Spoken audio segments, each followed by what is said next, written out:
भगवान के धन की जब भगवान ने खुद ही रक्षा की है, मैं नहीं चाहती ये हंगामा और बढ़े। हो सके तो ये तहकीकात बंद कर दो। तहकीकात बंद कर दूं? आप नहीं जानते इसके पीछे बहुत बड़ी साजिश है। ओहो, इंस्पेक्टर साहब, ये मंदिर हमारे गांव का है और इस मंदिर की मालकिन हमारी देवी जी है। जब वो खुद कह रही है तो हमारे इस धर्म स्थान में समझ नहीं आता कि पुलिस को ताक अड़ाने की क्या जरूरत है। ये बात नहीं है अर्जुन। तुम्हारे कानून से अगर वो बच भी जाए तो भगवान की सजा से वो कभी नहीं बच पाएंगे। उन्हें सजा मिलेगी, जरूर मिलेगी।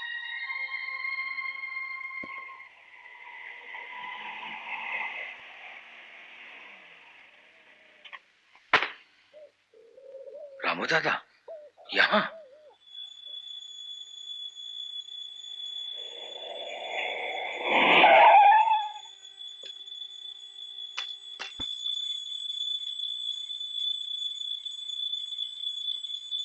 माँ जी, एक आदमी आपसे मिलना चाहता है, रास्ते में मिल गया था, उसे मैं अपने साथ यहाँ ले आया हूँ। कह रहा है कि आपसे माफी मांगना है और अपने पापों का प्रायश्चित करना है। चलो।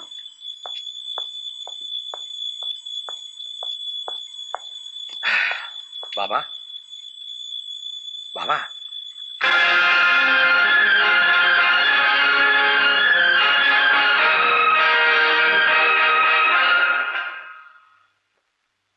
ओह माय गॉड, ये तो मर चुका है।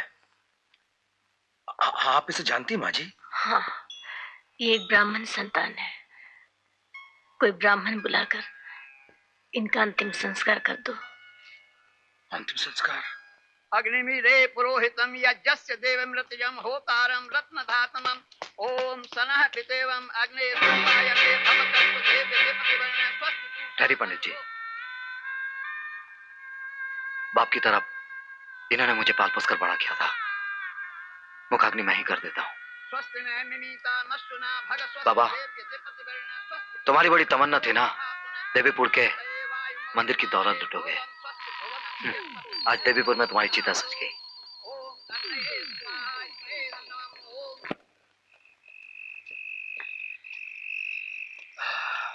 माँ जी कहाँ है?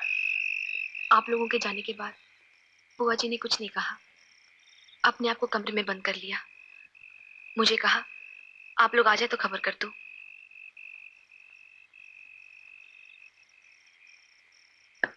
बुआ,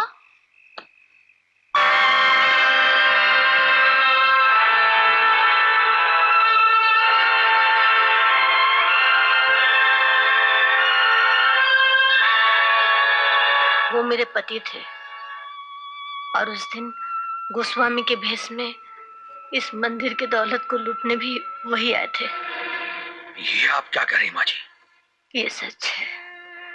मैंने उस दिन तुम्हें कानूनी कार्रवाई बंद करने इसलिए नहीं कहा था कि मेरे पति कानून से बच जाए। मैं तो सब कुछ खोकर भगवान के चरणों में अपने आप को सौंप दिया था।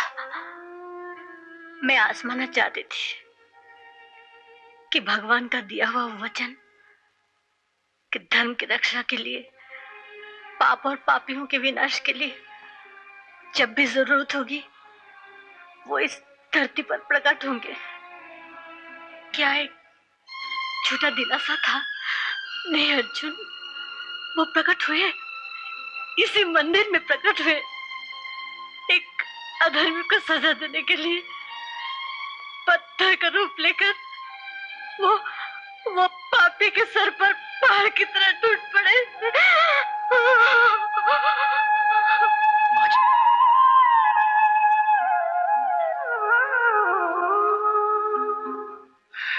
चलो गोपी, चलते हैं। आओ।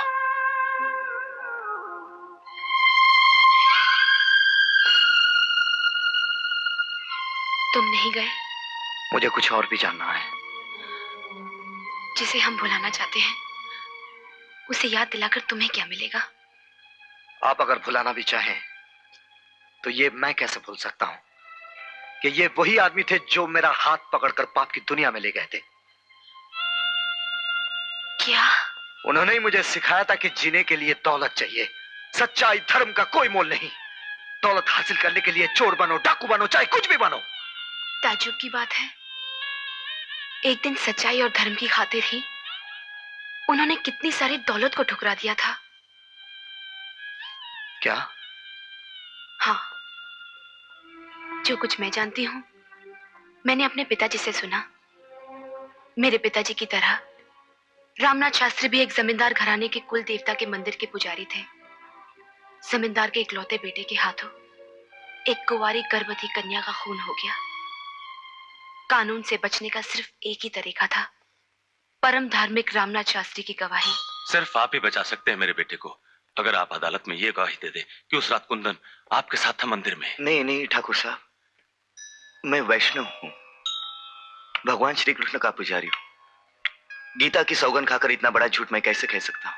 उसी की तो कीमत देना चाहता हूँ पुजारी। 50 एकड़ जमीन तुम्हारी बीवी के नाम लिखवा दूंगा और उसके अलावा 25,000 रुपए नकद। बस ठाकुर साहब, मुझे लालच मत दीजिए। मैं आपके हाथ छोड़ता हूं। अधर्म के रास्ते पर चलने पर मुझे मजबूर मत कीजिए, ये मुझसे नहीं होगा। मैं भूल गया था रामनाथ शास्त्री की आप एक धर्मात्मा है। आपकी पूजा तो अलग ढंग से होनी चाहिए। ठाकुर साहब, मुझे क्षमा कर दीजिए। आपके नमक का हक मैं अदा नहीं कर पा रहा हूं। पुरखों से हम आपके मंदिर के पुजारी हैं। आप आज इतनी बड़ी मुसीबत में हैं, मैं आपकी कोई मदद नहीं कर सकता। इसीलिए अगर आप बुरा न माने तो मैं अपने पुजारी पद से त्याग दे रहा हूं। कल सवेरे ही हम गांव छोड़कर चले जाएंगे।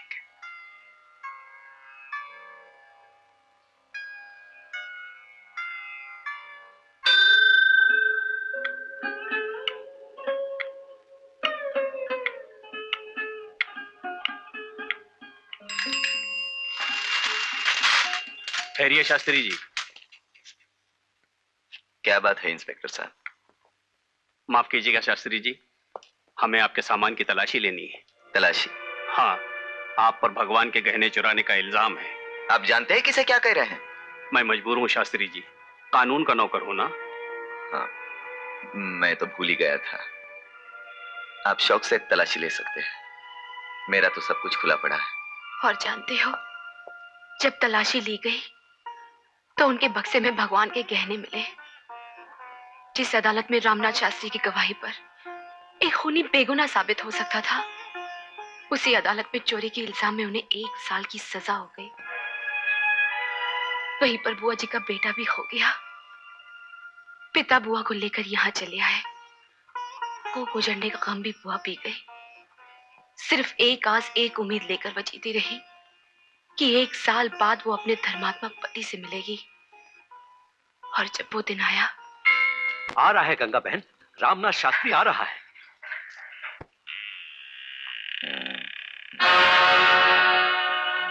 ला बे माचिस ला।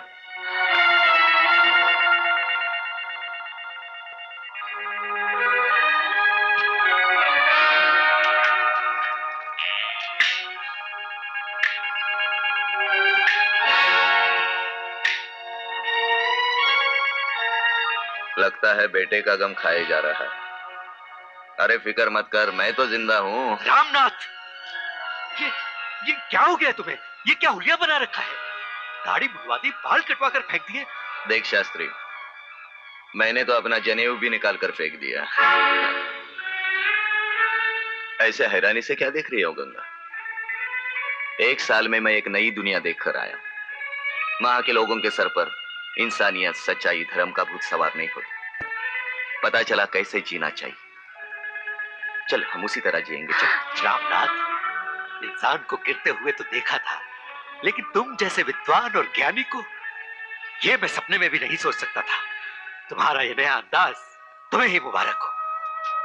ठहरिए भाई साहब, मुझे इस नात में अकेला छोड़कर आप कहाँ जा रहे हैं? मुझे भी आपके साथ जाना है। ये क्या कह रहे हो गंगा? मुझे छोड़कर तुम कहाँ जाओगी? उस दुनिया में जहाँ तुम जैसे पापी की छाया तक न। गंगा, मर गई तुम्हारी गंगा। अगर यही रास्ता अपनाना था तो उस दिन धर्म और सच्चाई का ढोंग रचाकर ठाकुर साहब की दौलत को क्यों ठुकराया था? क्यों मेरी कोख उजाड़ दी तुमने? मैंने? हाँ, तुमने। साल जेल में रहकर तुमने 30 साल की जिंदगी को भुला दिया, शास्त्री घराने की परंपरा को मिट्टी में मिला दिया। आज से मैं ये समझूंगी मेरे और तुम्हारे सारे रिश्तों की मौत हो गई है। सुन गंगा, गंगा, जाओ, मुझे किसी की जरूरत नहीं, जाओ। उसी दिन से बुआ हमारे संसार का एक हिस्सा बन गई। जब से मैंने होश संभाला, बुआ को एक पल भी अपने पति की याद करते नहीं देखा। और माँ जी का वो बेटा, उसका कोई पता चला? नहीं। लेकिन गांव वाले तो यही समझते हैं ना कि देवी जी अपने पति के साथ मिली हुई हैं। हाँ, देवी जी ना भी हो, मगर कोई न कोई साजिश में जरूर शामिल है, और उसे ढूंढ निकालना हमारे लिए कोई मुश्किल काम नहीं है सेठ जी। हाँ, क्योंकि भले ही वो आदमी दुनिया छोड़ के चला गया हो, मगर उसके वो दोनों शागिर्द, वो दोनों तो जिंदा है ना। मगर थानेदार साहब, अब वो दोनों कहाँ मिलेंगे? मिलेंगे सेठ जी, जरूर मिलेंगे। आप शायद भूल गए कि गोपी को मैंने जिस बस्ती से अरेस्ट किया था, वो लोग भी उसी बस्ती के रहने वाले हैं। मगर गोपी बताएगा सेठ जी, बताएगा। जी हाँ, नमस्कार। अरे इधर बैठा है, उठ। ये ले, सब कुछ याद है ना? चल चल, भाग भाग। सुनिए, ओ गाड़ी वाले साहब, एक मिनट साहब। साहब, ये पुलिस चौकी का रास्ता यही है ना साहब? एक लड़की ने ये चिट्ठी नए थानेदार साहब को देने को कहा है। हाँ हाँ, इधर ही है, सीधा चले जाओ। अरे एक मिनट, ठहर जा, ठहर जा, ठहर। कौन लड़की है, किधर रहती हो? उन्हें हम नहीं जानता साहब, स्टेशन पर मिली थी, कहने लगी जरूरी चिट्ठी है, नए थानेदार साहब को दे देना। हाँ, कोई बात नहीं, मैं ये चिट्ठी नए थानेदार साहब को पहुंचा दूंगा, तुम जाओ। अरे भाई जाओ, शाबाश शाबाश शाबाश।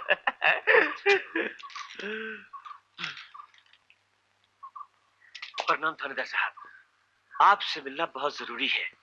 मैं खुद पुलिस चौकी आ जाती मगर नहीं चाहती कि दुश्मनों को मेरी असलियत का पता चले। मर गए। सुनने में आया है कि उस दिन तड़ीपार ने मुझे देख लिया था। आप जल्दी से वो कागजात मुझसे ले जाइए। इतना बता दीजिए कि मैं आपसे नारियल बाग में कब मिल सकती हूँ, क्योंकि मंदिर में चोरी की जो साजिश हुई है उसके पीछे कौन लोग हैं वो सारे नाम भी मैं आपको बता सकती हूँ। अरे पढ़ गए, पढ़ गए। अरे किधारी जाओ, जल्दी जाओ, गोपी को हवेली में छुपा दो। मैं मिर्जागढ़ जाता हूँ। चलो जल्दी करो, चलो। आओ, ये रहा बिस्तर, यहाँ आराम से सो जाओ। है ये चाचा, यहाँ कोई भूत प्रेत तो नहीं है ना? अरे बाबा, कोई नहीं रहता। वो चाची है ना, माधो सिंह की घर वाली, मैं उसको बोला है, वो तुम्हारे लिए खाना भी ले आएगी। अब तुम आराम करो, मैं चला। है?